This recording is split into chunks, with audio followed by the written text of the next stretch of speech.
But he's already on stage. He's not even going to wait for me. Introduce him. This guy was our chameleon. He was there from day one. He was my hero, improv genius. He brought improv to the eye. I can't even tell you. I wanted to be in the Fairview Impromptu Band so desperately. This guy went on to act and direct in Second City. He performs all over. He headlines. Please give it up for Rico Bruce Wade.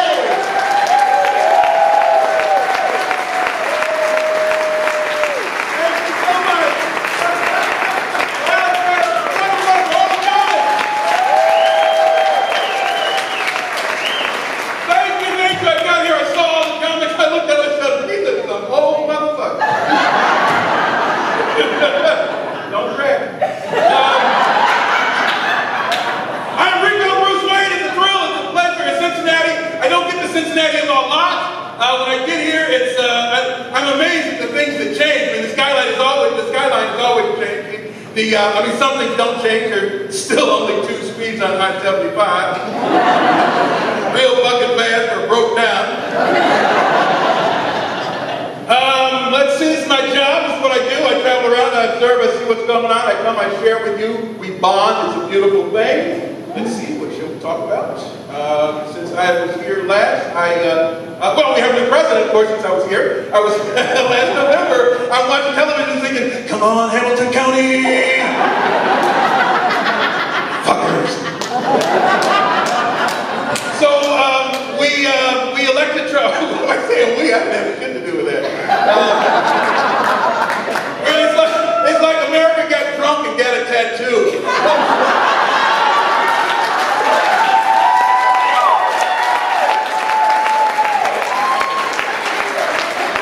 On its face. Europe's like, what is that? It's a scorpion. No, it looks like a dick. Let's see, since I left, many things have changed in my life since I left. I got married. I am married. Thank you very much. I have been married for 26 years. I got married 26 years ago. I got a ring. Ooh, ah. It came with a woman. It was absolutely free. But apparently, if I ever want to trade it in, it'll cost me everything I own. I got a friend who just got married. He married a wonderful woman, married her and moved into her house. Yeah, she had a house because she had been married before. He, of course, did not have a house because he had been married before. Let me tell you about my wife. I have to because she is here. She is the lovely Marilyn. That's my wife, the lovely Marilyn. That's what I call my wife. Thank you. One of those terms of endearment. Confuses her because her name is Sue. I don't even care. 26 years, you start making shit up. The lovely Marilyn and I, 26 years of marital bliss. Here's the secret. The secret to a happy marriage, of course, marry the perfect person. The lovely Marilyn, she's beautiful, exciting, witty, charming. She's especially exciting in bed. She's one of these women who has multiple orgasms. Yeah. She had 4 last year.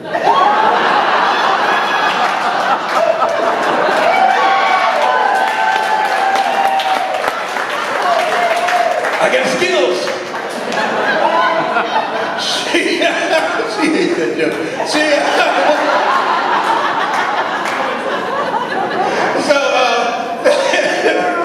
She is 23 years. It's like we got married people here. Come on, be proud. If you're married, be excited. That is the cheerleader of marriage. It's like I'm in the pool. I want everybody in. Come on, the water's fine. Don't mind the shark, you pussies. Come on in. We have kids. We have 2 kids. My son is 23. My daughter is 20. I've been married 26 years. My son is 23. We were married for a couple years. Things were going swimmingly. We looked at each other and said, hey, how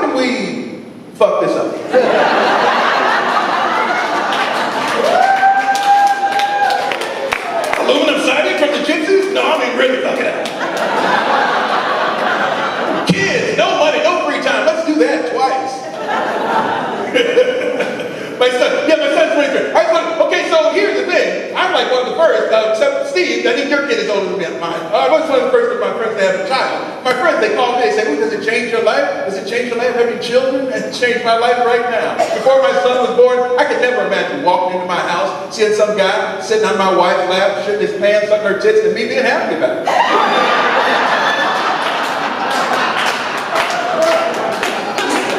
That's the Kodak moment there. My daughter, 20. My daughter is God's little joke on me.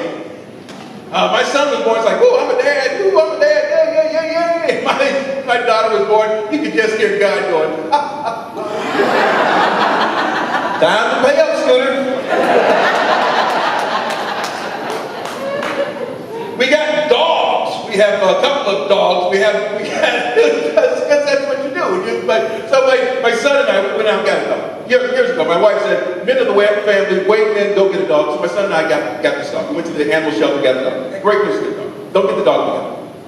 We got a mix. That's what they told us. They said it's a mix. It's a mix. It's like, it's the animal shelter. They're all fucking mixes. They told us a mix with chocolate lab and Staffordshire Terrier. Oh God. Yeah. We went online, we asked our vet. It turns out Staffordshire Terrier is the fancy name for pit bulldog. Yes, I have an assassin in my house. I mean, she's not, for the most part, she has the temperament of a chocolate lab. Every now and then she'll snap. Bad dog, bad dog. Oh, I was bad. Wait a minute. Did you just hit me with newspaper? You better get a 2x4 or something, Jack.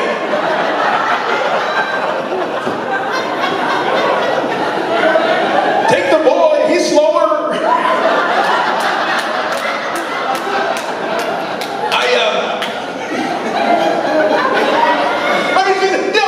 Here's the thing. There are good things and bad things about having a dog that looks like a pit bull. The bad thing is that, all my neighbors think I have a method. The good thing is that nobody tries to sell me stuff at my door anymore. Because you ring the door at my house, and the dog she'll do that chocolate lab thing, Ding dong, there's somebody there. I better run, see who it is. Maybe they'll pat my head, rub my belly, we can play with the ball. The person at the door, all they see is, "I am the spawn of Satan. I will suck your soul out through your eyes." They just drop their samples and run. Those Jehovah's Witnesses can jump. 23 years, I still try to buy my wife nice things. That's my whole deal. I try to buy her. Here's the thing. Nowadays I buy her things that she wants. When we were first dating, first married, I used to buy her things that I liked. I used to buy her lingerie. I think every man. Yeah, it's a great gift. Every man should buy lingerie for a woman. If you haven't done it, go and do it. If you're going to do it, commit to doing it at least twice. Because the first time you do it, you're going to do it wrong. It's not your fault. It's just because you're a guy. First time men buy lingerie for women, we're not buying it for the woman. Hell no, we come bouncing in. This is our little toy. Honey, I got something for you. Yeah. It's a gift. Put it on.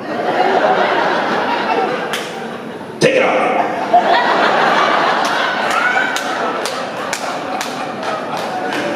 First time the lovely Marilyn put on the lingerie. Here's the thing. The first time I got that Keisha. I took this to the Dead outfit. You know the one. One has that wire bra that'll pick up HBO. Garter belt, black seam hose, riding crop. I gave it to her. She put it on. Here's the other downside of buying lingerie for women. There's some, not all, some, they seem all meek and mild and timid and shy. But once they put this stuff on, the freak comes out. She went to put it on. I'm thinking, ooh, party time. This'll be fun.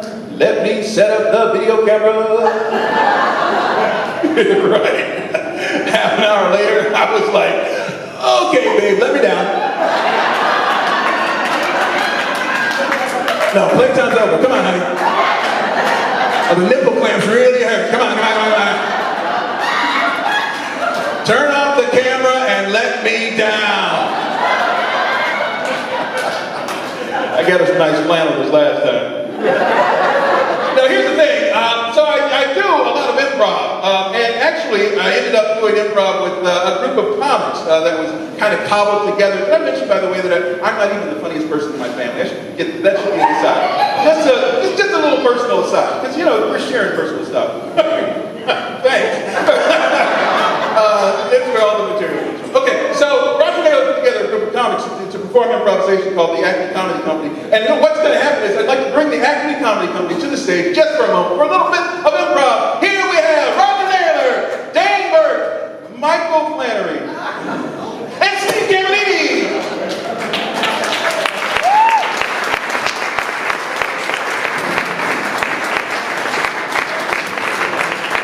Hey, Steve.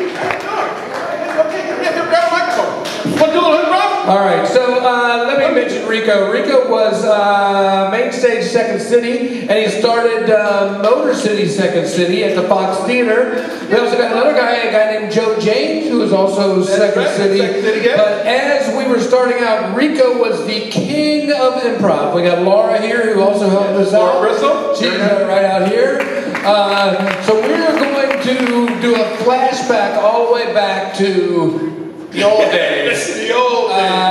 We're going to do an improv piece where you folks will be involved. You will actually write the story. Let's be very clear. You all are responsible for the humor. Yeah, it sucks. It's your fault. So we're going to do a setup. The setup will be 1981 in a small bar in Clifton called DWI. Yes. All right, two guys, not comics. We are not comics. We are. Why don't we take some suggestions of what we might be? What might we be? Plumbers. What? A plumber and what else? A UC student and a plumber. UC student and plumber. I'll be the plumber. You be the plumber? All right. I'll be the student. You be the student. All right. And we're at a bar called DWI. There's people like Don Maris there. There's people like all the comedians that you've seen. There is Tom Sobel might be possibly in the audience. So you guys shout out whatever answer we make up. And do we have any answer? Yeah. So we'll begin the scene from time to time. We'll give you a signal, something like this. We'll give you this signal right here. Just shout out what comes to mind. We'll work into the story. Keep the story moving forward. Yeah. You see this shit in Second City? Come on, this is good shit. Here's Roger Naylor's line. We're way too fucked up to understand this. So when we do this, you yell shit out. That's Roger. Okay, so start us off, Rico from Second City. Okay, great. Oh boy, DWI. I'm so happy to finally get in here. This place sucks. Hey, how you doing? Good. How are you? Hold on. Ooh, just came from work. Let me get rid of that gun. How you doing? I'm good. Good to have you here. I just walked from across the street. I'm a student. I'm studying chemistry. It's not very funny. Not funny at all. Not funny at all. Well, I didn't go to college, but I'm making a lot of money. I'm a plumber. Oh, you're a plumber? Yeah, no shit. Hey, you know what? I might need your help. I'm having a problem with kumquats. Yeah, I keep stuffing kumquats out of my sink. Down the toilet. Next thing you know, there's going to be some shit. So I can bring a gangly wrench and a rubber duck and a dick. I can bring a dick and a rubber duck, and with the rubber duck and the dick, I can clear out your kumquats. It's not really that kind of kumquat. Oh, what kind of kumquat is it? Well, it's kind of a gerbil kumquat. Oh, that's the other side. Yeah, I'm about to run out of Bend over, I'll clear that one out. It's not my gerbil. Richard Gere did not know you were black. It's a gerbil joke. Shut the fuck up. Too much. Were you always a plumber? I've always been a plumber. I have 4 or 5 different jobs. My last job, I was a shopkeeper that works in every place in your town. Yeah. You really need to work that out on your own, okay? This isn't really therapy. I believe she said I was a porn shop keeper that works at every single porn shop except for the one in my own hometown. Okay. Traveling porn shop keeper. Oh, that must be your man outside. Right in, yeah, that is my man. Okay, yeah. The It says porn ice cream shop right on the man, side, white bag. That's right. Right. Well, no, I've been at this for a while. I'm married. I have 3 kids. I have a little boy. I have a little girl, and I have a camel toe. I've seen her. The girl, the camel toe. That's we like to call the little one. She's the camel toe. How you doing? How you doing? Yeah, she's got a slit right down the front of her There you head. go. There you go.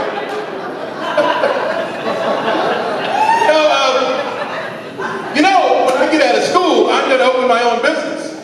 Yeah, I know a guy that can help you. His name is Don Maris. He runs this place. He owns this DWI. Really? Very good business. And before he did it, he was a gynecologist with a huge vagina. That explains it. I thought those were little palm trees.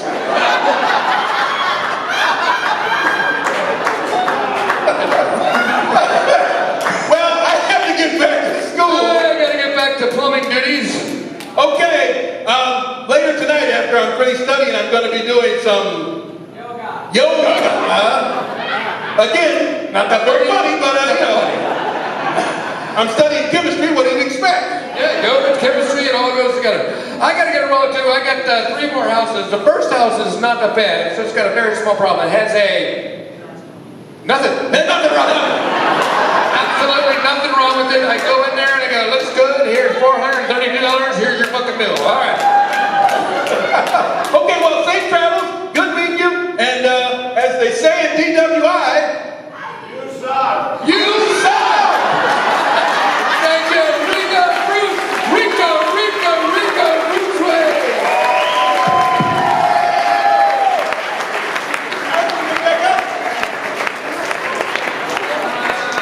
Here comes Bob Batch. Bob Batch, back up to the stage. Bob Batch. Bob Batch. Rico Bruce Ryan, way to go, Rico! Rico Bruce Wayne! No way, fucking shit! Steve Kennedy! Fabulous chalice! Hey. I came up here to bring up my old partner. We were a team act when we first came up. I want to talk about that. We started in Louisville. I think we've done comedy twice. Then I looked in a newspaper in Louisville.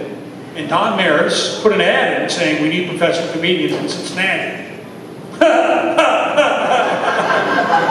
So we took it right to Tom Sobel and said, Tom, call Don Maris and tell him that we're professional comedians. I don't know how that went, Don. It's probably something like, let me say this. There are no problems, there are only solutions.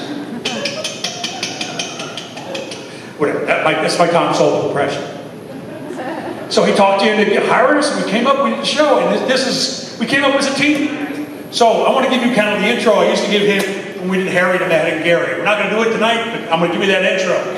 This guy killed a man in South Dakota just to meet last month's quota. He saw a sign in the post office saying wanted for murder and he applied for the job. Ladies and gentlemen, welcome to the stage, my partner, my friend, my best buddy of all time, Mark Klein. Going crazy. Yeah!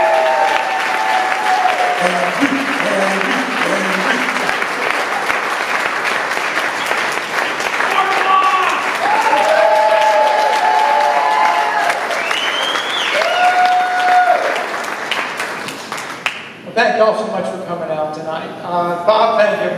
Friends for 35 years. Funny man. Thank you. Well, as Bob mentioned, I'm from Louisville, Kentucky. When we travel, people want to know, Mark, what is Kentucky all about? And this is what I tell them. Here's what we make in Kentucky. We make bourbon, we make baseball bats, we make cigarettes, we make fried chicken. Our state motto is, if it kills you, we make it.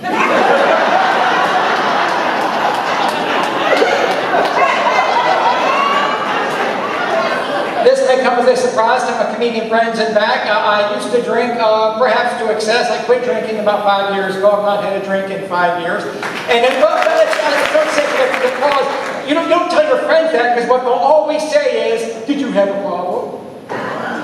Did you have, no, I didn't have a problem. I ended up in a cheap motel in Colorado Springs with 2 Korean girls, a Wagner power painter, 4 gallons of baby oil, watching MTV, got a thumb up each ass thinking, by God, this is America. But that's not a problem. So I gave that up. You move on in life. You get older, you understand the value of that. I'm 62 years old. I'm supposed to be 63. I was home back a year. And so I know who's here tonight. If you're over 50, clap now. Over 50, clap now, please. Good.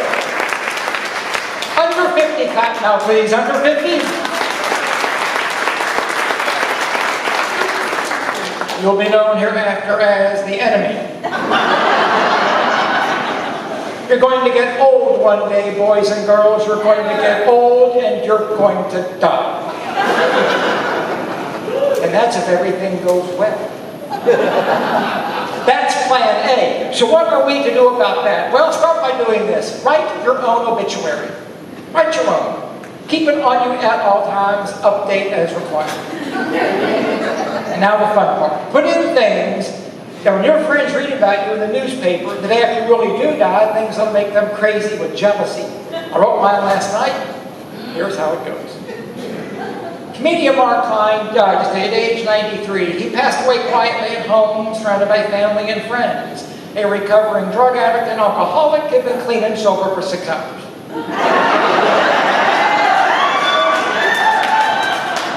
Put it in. Who's going to know?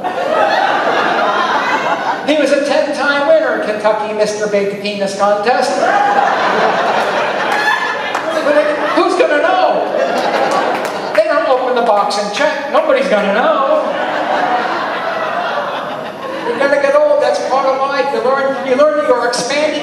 You are changed in life by the places you go and the people you meet. And that really is true. That's what changes you in life. I travel quite a bit for comedy. I'm on cruise ships about 10 weeks out of the year. Last ship I'm on was the Nordam for Holland America. I love Holland America ships. I'm the youngest, hottest guy in the bar, got 20 years. It's very nice out there. And the ship I'm on, what they sell you on cruise ships are watches. For some reason, they're obsessed with watches.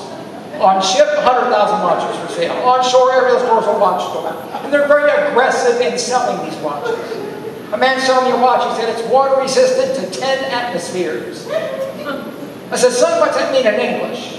He said it's waterproof to 100 feet underwater. I said, mister, I'm a middle-aged man from Louisville, Kentucky. If I'm 100 feet underwater, I ain't checking the time. The lady who ran our gift shop was from Romania, and she had the most beautiful Romanian Eastern European accent you ever heard in your life, and she was a pretty gal to boot, and she loved the comedy show. Did not speak English terribly well, but would come to the show every night and bring her clients, and they enjoyed the show. So she wanted to tell us that. My wife joins me on the ship. She wanted to tell my wife, I enjoyed your husband's act best of all. What came out in that beautiful Eastern European accent sounded like this. Your husband, pleasure to me as no other man.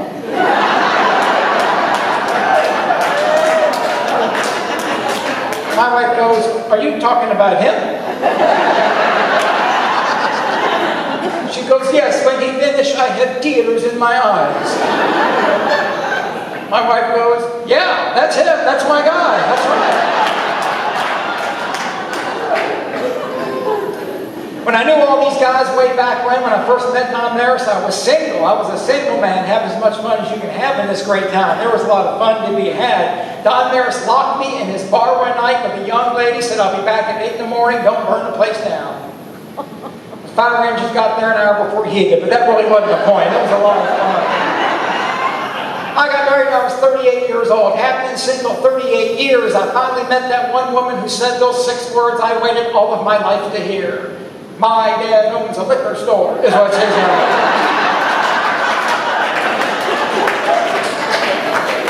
I met my wife. I did a comedy show in a nightclub in Savannah, Georgia. She sat in the front row. She didn't laugh at a word I said. I thought to myself, if she can't make you miserable, nobody can. And here's why she didn't laugh. As it turns out, we're opposite. We're polar opposite any topic you care to name. We're an interracial couple. Yes, we are. I'm from Kentucky, and she's not a relative.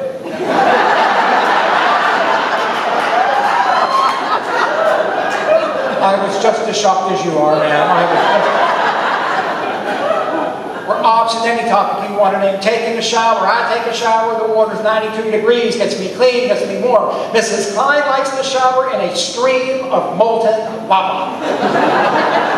People stop in from Pompeii. Physically wrong, see, you see me up here. I'm 5 feet 5 inches tall, wearing cowboy boots. I weigh 151 pounds. I'm built real short and kind of squatty. My wife is a 123 pound, 5 foot 10 inch tall, green-eyed redhead.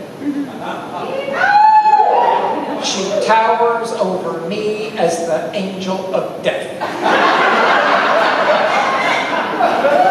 And I said one time, honey, does it ever bother you how much shorter I am than you are? She said, only when you can't go on the rides with me at the fair.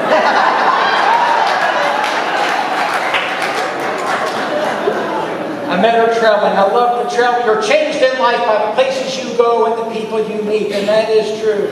I'm in Las Vegas a bunch of times during the year, probably 4 or 5 times a year. I work at the Plaza Hotel in downtown Las Vegas. My favorite piece of gambling paraphernalia in the world is in the lobby of the Plaza Hotel. It is from 1974, the Elvis Presley slot machine. 25-cent coin-operated machine, so old you still have to put quarters in one by one. Does not have a bill feed, it's that old. This machine is so old you have to pull the handle to spin the reels. It's that old. But here's the great thing about it. When you get a jackpot, yes, the coins come down, plus as a bonus, Elvis. Elvis Aaron Presley, dead for 40 years. He will still sing a song to you from the bowels of the machine.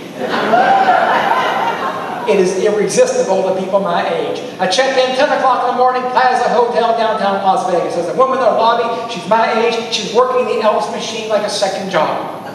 Quarter, pull, quarter, pull. Get my key, go to my room, take a nap, come down at noon for lunch. Same lady at the same machine. I have lunch, go for a walk down Fremont Street, come back at 3. Same lady, same machine. Back to my room and take a nap. Dinner show at 6, come down at 6:15. Same lady at the same machine. 3 shows at night, get done at 2 o'clock in the morning, back in the lobby, same lady at the same machine.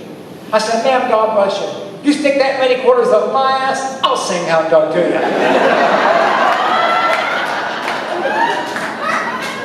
Between shows, I am walking down Fremont Street. I find myself in front of a classic Las Vegas business, the Glitter Gulch Gentlemen's Club.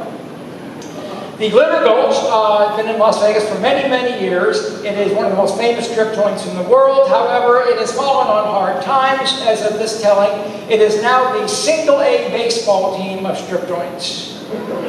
It is staffed primarily by promising rookies on their way up and grizzled veterans on their way down. And as they often do in Las Vegas, there is someone perched on a bar stool in front of the club to entice people to come back and see the show. And sure enough, as I walk by, there's a young lady, she's half my age, lovely as she can be. And as I walk by, she's on a bar stool, she says to me, I like your tie. I said, excuse me. She said, I like your tie. I said, are you flirting with me? She said, yes, I am. He said, young lady, I'm a middle-aged man from the American Midwest. If you want to get my full attention, do not discuss my time. If you'd like to get my full attention, tell me how much Metamucil costs at Walgreens.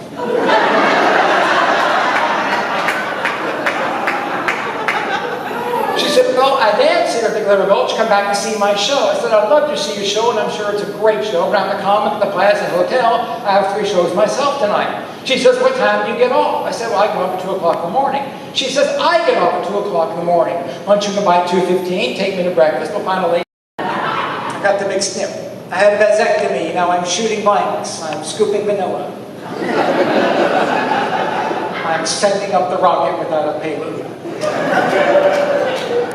Anybody not on the page? Anybody not know where we are right now?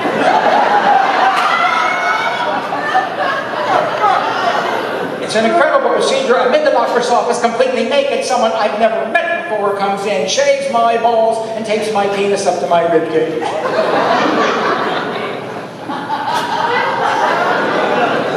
Don't act like you're not impressed. It's an outpatient procedure under local anesthesia. I'm lying there, I'm naked, I'm shaven, I'm spread open. I'm locked, I'm docked, I'm blocked. I'm vulnerable as only a man in that position can be. The nurse walks in, holding the syringe, and she said, "So help me God." She said, "You might feel a little prick down there, Mr. Bond." I said, "That's funny, because so will you." 10 minutes later, we're done. We're done and I'm walking out. Here's the kicker to the whole thing. It's the incredible irony of it. You walk back out to the doctor's waiting room to go to the parking lot to get to your car. There's 10 men there, each of whom is going to have the exact same procedure done. You can see the fear etched on their faces. The anxiety is a palpable force in the atmosphere. Folks, I'm a comedian. I thought I'd lighten things up. Ease the tension, make a little joke. One of them goes, "How'd it go in there, pal?" I said, "Well, it's come out okay, but I'm here right now."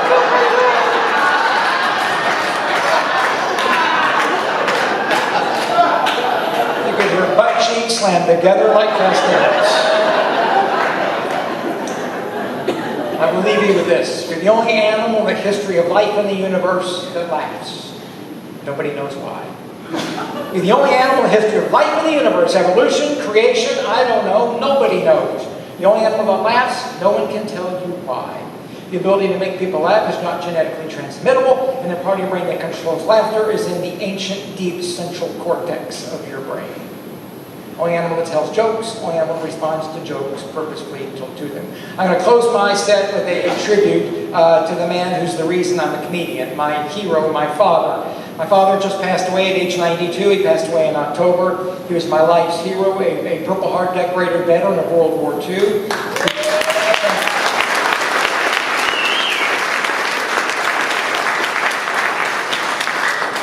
Timmy and Rob in Saipan, the South Pacific Theater. They teach your children in school that World War II ended in 1945 on the deck of the USS Missouri, a battleship in Tokyo Bay where the Imperial Japanese government, Emperor Hirohito, surrendered to American Generals MacArthur and Wainwright. It's not exactly true. World War II ended in 1996 when my father brought it to Toyota.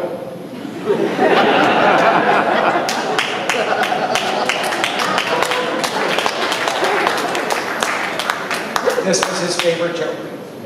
Hotel bar, Las Vegas, Nevada. 90-year-old man at one end, a gorgeous young woman at the other end. He approaches her. What does he have to lose?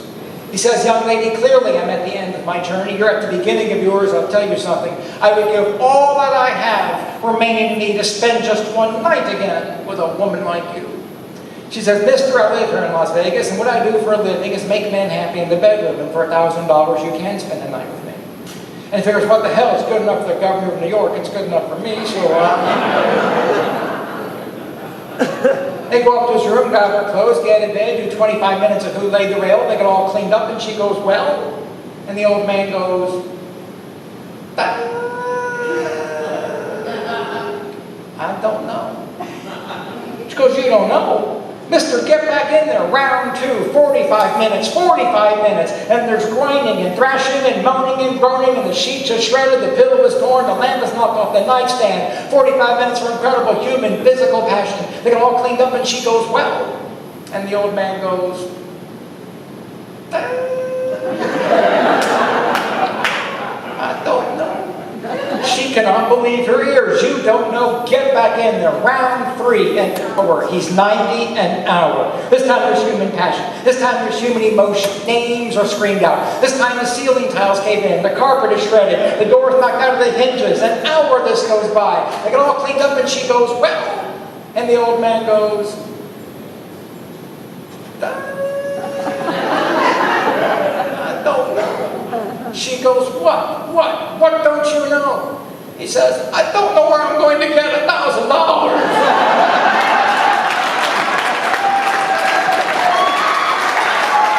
Laugh every day. It's good for you. Thanks for being with us. Good night, everybody. Thanks for coming out tonight.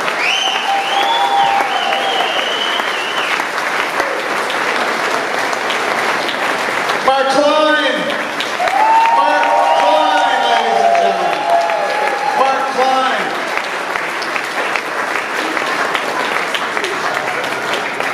You guys have been the best DW audience ever. Give up a big hand for yourselves. Thank you so much. Thank you so much. This has been an unforgettable evening.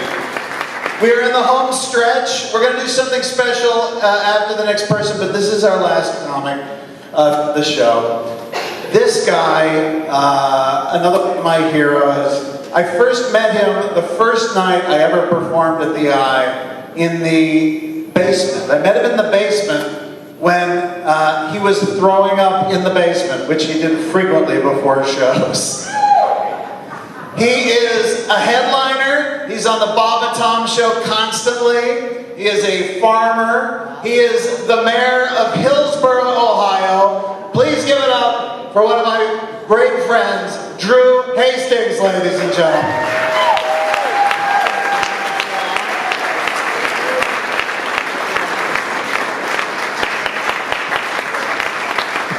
Somebody once somewhere said, what a long, strange trip it's been. By the way, for anybody here who actually thinks I have farming down pat, I will tell you that just 3 months ago, I chased a newborn calf halfway across my pasture before I figured out it was a black hefty bag blowing me across the field. Oh shit, he's caught up in the fence.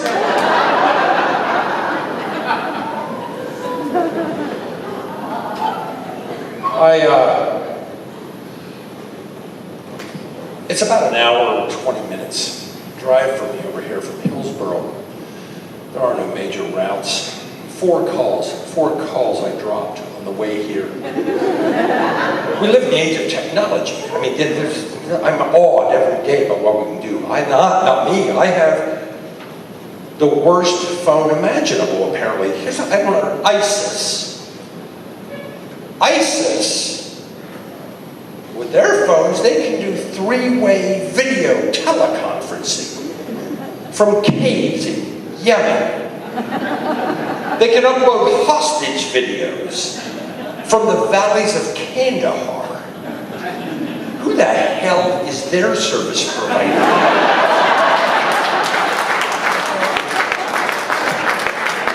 Because I assure you it's not Sprint.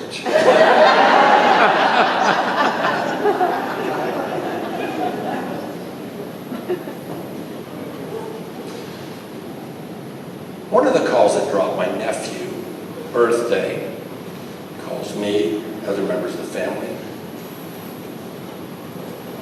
decides to announce that he's bisexual, and I'll be honest with you, to me, bisexual is just plain greedy. Pick a team and play, son.